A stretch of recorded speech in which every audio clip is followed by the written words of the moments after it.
አዳም ሁሉ የደረሰበት የሚገርማችሁ አንዳንድ ሰው አዳም ወደቀ ተሳሳተ ሲባል አዳምን እኮ እግዚአብሔር ይላል ዕፀ በለስን ባይፈጥራት ምን አይልም ነበር የሚሉ ሰዎች አሉ። ምን አይልም ይላሉ? አይወጥም አይሳሳትም ነበር ከገነት አይወጣም ነበር የሚሉ አሉ። የሚገርማችሁ ግን ለአዳም መሳሳትና መውደቅ ተጠያቂ ማን ነው? እስኪ ልጠይቃችሁ። ተጠያቂ ማን ነው? ተጠያቂ ማን ነው? እስኪ ልጠይቃችሁ። ዕፀ በለስ ናት? ናት አይደለችም? ዕፀ በለስ ምን አደረገች? ናት ብላኝ አለች? ናት ብላኝ ብለዋለች? ሂዳስ ብላኝ ብለዋለች? ዕፀ በለስ እኮ እንደ ማንኛውም እጽዋት ናት። ተፈጥሮዋም አይደለም። እግዚአብሔር ግን ሕግ በእሷ ላይ ያስቀመጠ። አያችሁ፣ ዕፀ በለስ እኮ የተፈጠረችው የራሷ ይሆናል። ዕፀ በለስ አይደለችም። ዲያብሎስ ነው የሚሉም አሉ። ዲያብሎስም አይደለም። ከዛ ሲቀጥል እግዚአብሔር ነው የሚሉም አሉ። እያወቀ የፈጠረው እግዚአብሔር አስቀድሞ እንደሚስት እያወቀ ፈጥሮት ነው የሚሉ አሉ። አስተውሉ። ዕፀ በለስ አይደለችም። ለምን? ዕፀ በለስ ማለት እግዚአብሔርና አዳም ለእግዚአብሔር ያለው ፍቅሩ እንዲገለጥ የአዳም ነፃነት ያለው ፍጥረት መሆኑን እንዲገለጥ በደስ ያስተውሉ። ፈጠረና ከበላ ትሞታለህ፣ ካልበላህ ለዘላለም በሕይወት ትኖራለህ አለው። አሁን ነፃነት ነው አይደለም? ነው አይደለም?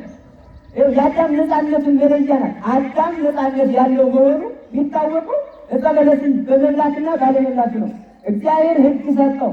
ከዚህ ከሰጠው በኋላ ነፃነትን ተጠቅሞ መብላት ይችላል፣ ነፃነትን ተጠቅሞ አለመብላት ይችል ነበረ። የእግዚአብሔር የዕፀ በለሷ ጉዳይ አይደለም። ሲቀጥል ደግሞ የእግዚአብሔር ጉዳይ አይደለም፣ የዲያብሎስ ጉዳይ ነው። ዲያብሎስን አስገድዶ እጁን ይዞ ቆርጦ አላጎረሰውም። ዲያብሎስን ፈቃዱ ነው የነገረው። ስብከት ነው የሰበከው።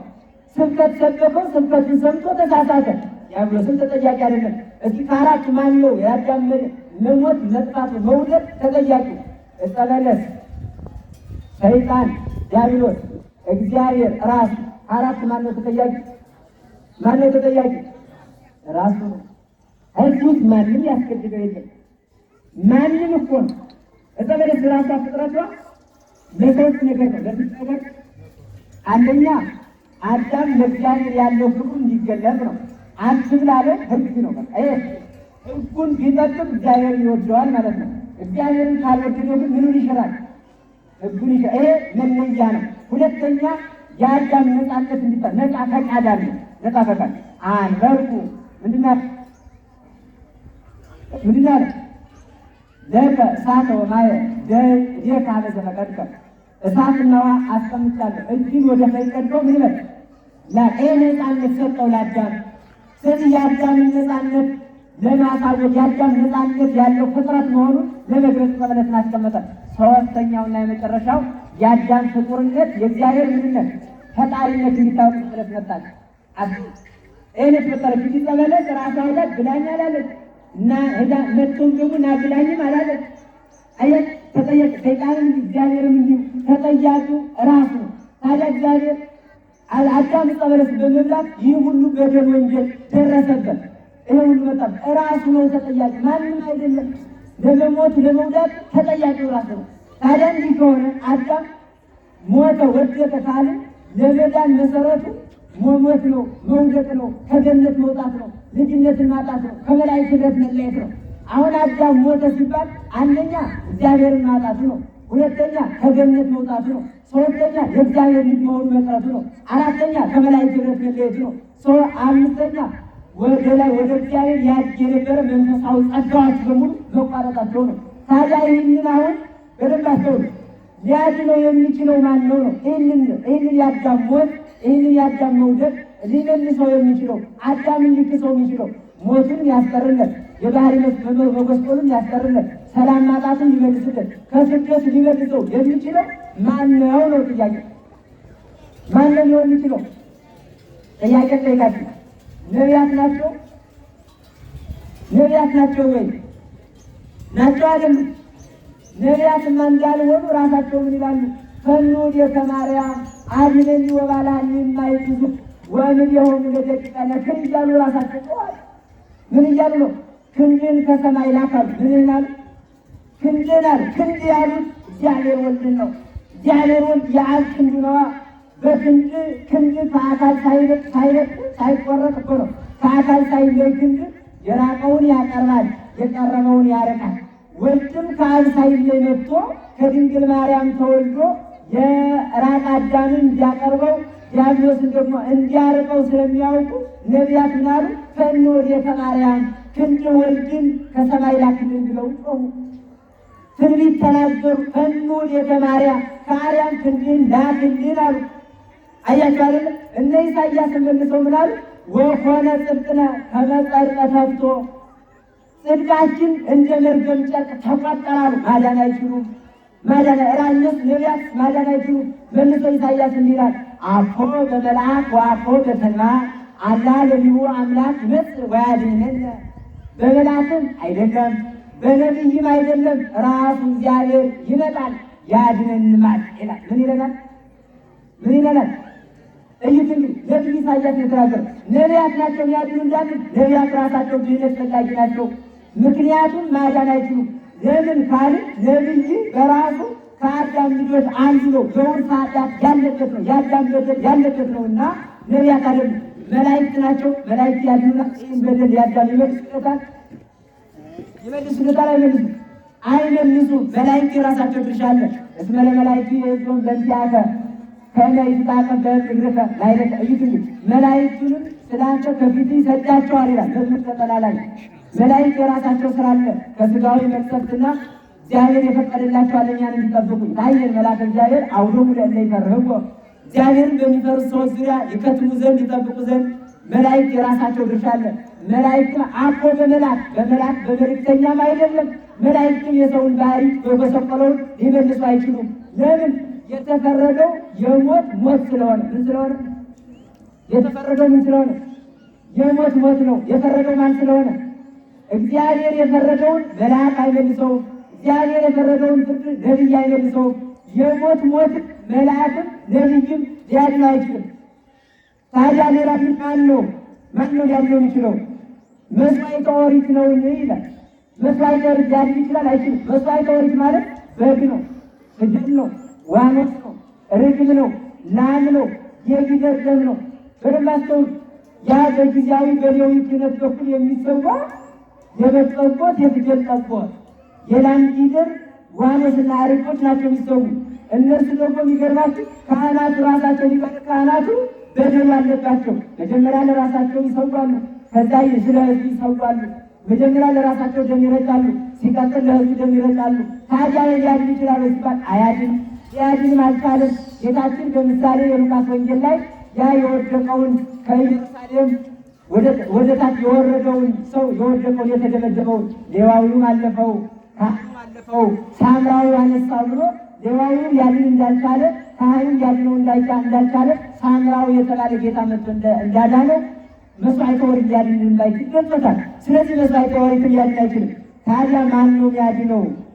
የሚያድነው ማን ነው? እግዚአብሔር ነው እየጠይቃቸዋል። ነቢይ ነው አይደለም? አይችልም። መላእክት ሊያድኑ ይችላሉ? አይችሉም። ታዲያ መስዋዕተ ኦሪት ነው አይደለም? እግዚአብሔር ሊያድነው ይችላል? ምክንያቱም የተፈረደው ምን ስለሆነ? የሞት ምንድን ነው? የፈረደው ማን ስለሆነ? እግዚአብሔር ነው። ፈራጁ እግዚአብሔር ነው። የፈረደው የሞት ሞት ነው። ስለዚህ ሊያድነው የሚችለው ማን ነው ብትባሉ ማን ነው የሚሆነው? ስለዚህ ርዕሳችን ምን ነበር? እስኪ መልሱ። ከኔ በቀር የሚያድን አምላክ የለም።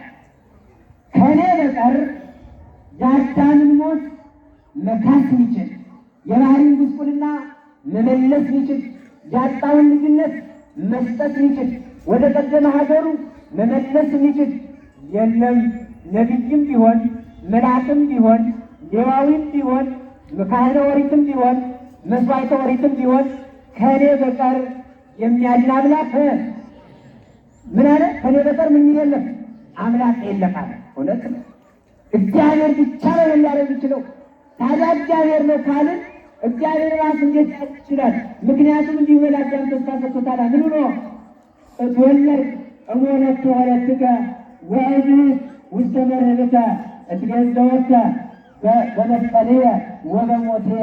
ከልጅ ልጅ እወለዳለሁ፣ በሜዳህ ጊዜ አድጋለሁ፣ በመስቀል ላይ ተሰቅዬ ሙቼ ምን እልሃለሁ ብሎታል። ሙቼ ምን እላለሁ? ስለዚህ ታዲያ እግዚአብሔር ነው ካለ እግዚአብሔር እሺ ይሞታል ካለ ባህሪው አይሞትም። እግዚአብሔር የማይሞት ነው። አምላክ አይሞትም፣ አያረጅም፣ አይሞትም። ታዲያ እንዴት ነው ያለው ካለ አዳምን የሚያድነው ምን አይነት ነው? ምክንያቱም በደሉ የባህሪ በደል ነው። ምንድን ነው በደሉ? ምናዊ ነው? ባህሪያዊ ነው። ባህሪያዊ ማለት ነው ስልናው ነው የሞተው። ስልናውን ነው የሚመልሰው። ያዳምን ስልና ነው ያስተካከለው። አቶ ባህሪያዊ ነው ሞቱ። ባህሪያዊ ነው ካለ ያዳምን ባህሪ ደግሞ ሊክስ ወይም ሊያድ የሚችለው በባህሪ ነው። ባህሪ ሊካሰብ በባህሪ ነው ከሆነ ታዲያ አዳምን የሚያድነው ምን መሆን አለበት ካለ አራት ነገሮችን ማሟላት አለበት። ስንት ነገሮች? እኔ እየዘረዘርኩ እየተናገርኩ ነው። እናንተ እያያዛችሁ መሆናችሁን እያረጋገጥኩ አይደለም። እናንተ ወቁ። ኦርቶዶክሳዊ የመዳን ትምህርት ጉዟችን ይሄ ነው። ታዲያ አልዘረዝርም፣ ምንድን ነው አላብራራም። በአጭር እየገለጽኩ ነው። አራት ነገሮች። አንደኛ ሰው መሆን አለበት። አዳምን የሚያድነው አካል ምን መሆን አለበት? ምን መሆን አለበት? ሰው መሆን አለበት። ሁለተኛ መሞት አለበት። ሰው መሆን ብቻውን አያድንም። ምን መሆን አለበት?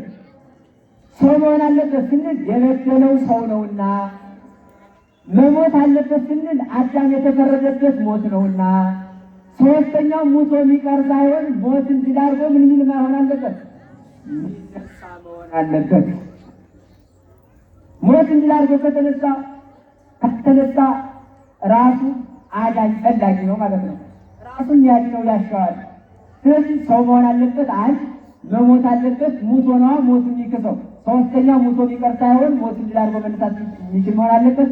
አራተኛው ሰውም ለሚሆነው የሚሞተው ሞትንም ድል አድርጎ የሚነሳው ምን መሆን አለበት ካላችሁ ባህሪው ንጹህ መሆን አለበት። ንጹህ መሆን ከምንድን ነው ንጹህ የሆነው? አዳም ዕፀ በለስን በልቶ ካመጣው መርገም ካመጣው ፍዳ ባህሪው ምን መሆን አለበት? ንጹህ።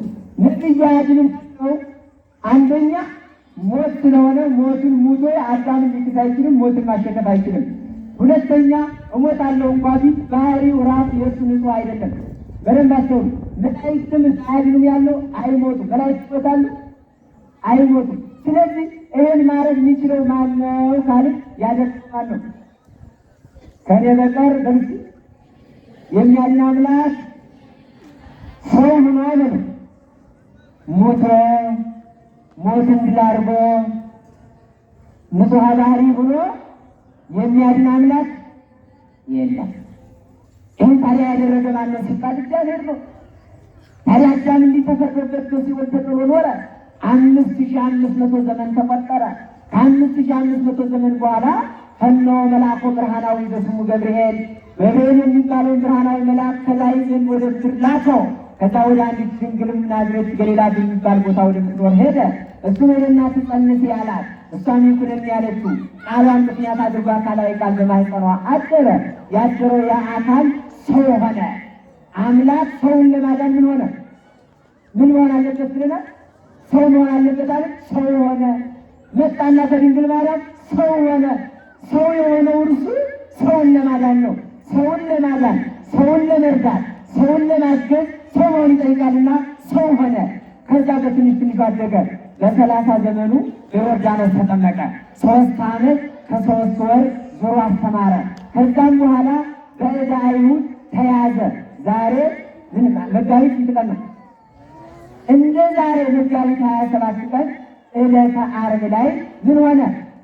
በአይሁድ እጅ ተይዞ ተገርፎ በጲላጦስ አደባባይ ቆሞ ምን ብሎ ተይዞ ታስሮ ኢድን አሃዝዎ ለአሃዜ ሁሉ አለ አሰርዎ ለመላኬ ሁሉ። ሁሉን የያዘውን ያዙት፣ የሁሉን ጌታ በሁሉ ላይ የሚፈርደውን ምን አሉ? አሰሩት ይላል ዮሐንስ አፈወርቅ በቅዳሴ። ያዙት፣ አሰሩት፣ ፈረዱበት። ከዛ ምን አደረጉት? ሰቀሉት። ሰቅለው ምን ማለት ሰው ከሆነ በኋላ ምን ማለት አለበት ብለናል? ምን ማለት አለበት? መሞት አለበት ብለናልና ሰቅለው ምን አሉት? ክርስቶስን ገደሉት። ከዛ ሞተ። ሲሞት በደንብ አስተውሉ። አዳም የመጀመሪያ በደሉ ምን ነበረ? ንገሩ። አሁን ክርስቶስ ሰው ሲሆን ለምንድን ነው ካልን የአዳም ባህሪ ጎስቆ ነበርና ባህሪ አዳምን ነስቶ ንጹሕ ሆኖ ሲመጣ ባህሪውን ይክሳል። የጎሰቆለ ባህሪውን ወደ ቀደመ ክብሩ ይመልሳል። የቀደመ ባህሪ ወደ ቀደመ ክብሩ ለመመለስ የአዳምን ባህሪ ገንዘብ አድርጎ መጣ። ከዛ ሲቀጥል ሞት ተፈርዶበት ነበርና ሞቱን ደግሞ የሚክሰው ሙቶ ነውና ክርስቶስ በስጋ ምን አለ? ሞተ። በስጋ ምን እንላለን? ወሐይወ በመንፈስ። ከዛ በመለኮቱ ሕያው ሆነ። በስጋው ግን ሞተ። በስጋው ሲሞት የአዳምን የነፍስ ሞት ምን አለ? እዚህ ላይ አንድ ነገር ንግባባ። አዳም ስንት ሞት ነው የሞተው? ንገሩ። ቅድም ስንት ነው ብያቸዋለሁ? አንድ የምን ሞት ነው? መጀመሪያ የምን ሞት ሞት? አዳም የነፍስ ያዙልኝ። ዕፀ በለስን ሲበላ የነፍስ ሞት ሞተ። ወርዶ በዚህ ዓለም ኑሮ 930 ዓመት ኑሮ ደግሞ በስጋ ምን አለ? ሞተ። ስለዚህ አዳም ሁለት ሞት ሙቷል። ክርስቶስ ሁለቱንም ሞት ምን ማለት አለበት? የስጋውን ሞትም የነፍሱን ሞትም ምን ማለት አለበት? መካስና ማስቀረት አለበት። ለማስቀረት ክርስቶስ ሰው ሆነ።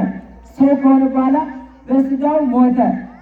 ዛሬ ዕለት በዛሬው ዕለት ጌታ በስጋው ሞተ። በምን ሞተ? በስጋው ሲሞት የነፍሱን ሞት በስጋው ምን አለው? በስጋው ሞት የነፍሱን ሞት አጠፋለን። እዩትኝ ተንሲኦ ሲኦለ እዩትኝ ተንሲኦ ሲኦላ ምንድን ነው? አዎ ተንሲኦ ሙታን ሲኦለ ወሪዶ አለ። በሞቱ ለሞት ምን አለው? ደምሰሶ። ከሙታን ተለይቶ ተነሳ። ከሙታን ተለይቶ ምን አላለ? ተነሳ። ሞት አለ። ሲሞት ሞተ ነፍስን ገደለ። ሲነሳ ሞተ ስጋን አጠፋ። በደንብ አስተውሉ። በስጋው ሲሞት ክርስቶስ የነፍስን ሞት አጠፋ። የምንን ሞት? የምንን ሞት? የአዳምን የነፍስን ሞት ክርስቶስ በስጋው ሲሞት አጠፋለን። የአዳም የስጋውን ሞት ደግሞ ከሞት ሲነሳ ምን አለለን? አጠፋለን። በስጋው ሲሞት የነፍሱን ሞት አጠፋ። የነፍሱን ሕይወት አዳነ፣ መለሰ። በሞት እንዲል አድርጎ ሲነሳ ደግሞ ሞተ ስጋን አጠፋ፣ ሕይወተ ስጋን መለሰለት። እንዲህ አድርጎ የሚክሰው ማን ነው ማለት ነው? ማን ነው? እግዚአብሔር ነው። ይህን ያደረገ ክርስቶስ ነው። ወደዚህ ዓለም መጣ። በቃ ተያዘ፣ ተሰቀለ፣ ተቸነከረ፣ ቆሰለ፣ ታመመ፣ የሾህ አክሊልን ደፋ፣ ወደ መቃብር ወረደ። አዳምን አዳነው፣ አዳምን ካሰው፣ አዳምን ተቤዠው። ኦርቶዶክሳዊ የነገረ ድነት አስተምሮ የሚባለው ይሄ ነው። ታዲያ አዳምን ያዳነው እሱ ክርስቶስ እግዚአብሔር ነው። እግዚአብሔር እርሱ ሰው ሆነ። እርሱ ሰው የሆነው ሞተ። እርሱ የሞተው ሞት እንዲል አድርጎ ተነሳ። እርሱ ሞት እንዲል አድርጎ የተነሳው ባህሪው ምንድን ነው ማለት ነው? ንጹሐ ባህሪ ነው። ምንድን ነው አልኳችሁ? ምንድን ነው አልኳችሁ? ንጹሐ ባህሪ ነው። ታዲያ ክርስቶስ ሙቶ እንዲህ አድርጎ ተነስቶ አዳምን አዳነው። አዳም ዳነ ስንል ከምንድን ነው የዳነው ካላችሁ